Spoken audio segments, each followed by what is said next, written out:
Қайырлы күн. Бүгін сіздерге пепперони пиццасын жасап көрсетемін. Бізге қажетті заттар: су 60 грамм, сүт 60 грамм, тұз, шекер қосамыз, 4 граммнан 200 грамм, аштығы керек дрожж 4 грамм, одан кейін зәйтүн майы қажет. Зәйтүн майын қоссаңыздар, қамыр өте жұмсақ, әдем болып шығады.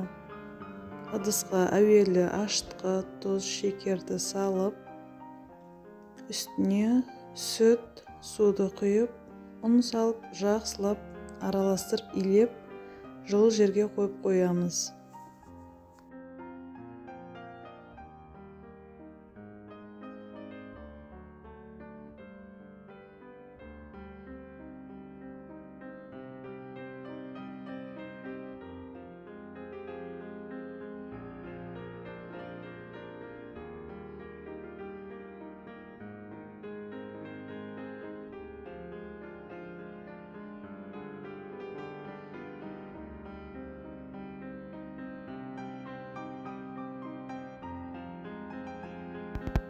Пиццаның қамыры енді ашленіп жатқанда бір рет қайтарып қойған жақсы. Қамырымыз дайын. Енді пиццаның соусын дайындап көрсетем. Бізге 100 грамм томат қажет, чеснок 1-2 бас, тұз, дәміне қарай қара бұрыш, дәміне қарай шекер қосамыз және зәйтүн майынан 10 грамм қосамыз. Сөйтіп жақсылап араластырамыз. Осымен пиццаның соусы дайын.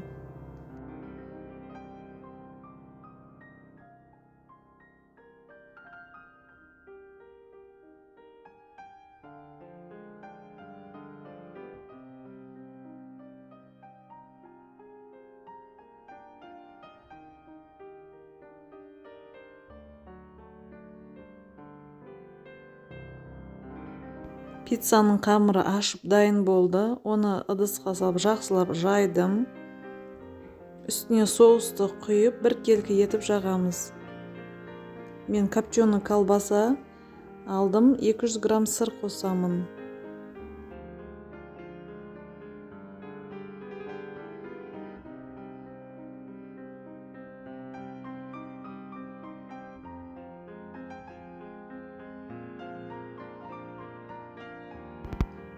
Үккіштен өткізілген сырды үстіне біркелкі қылып сеуіп, оның үстіне колбасаны қоямыз. Пицца өте жұмсақ, дәмді болып шықты. Жасап көріңіздер, ас болсын.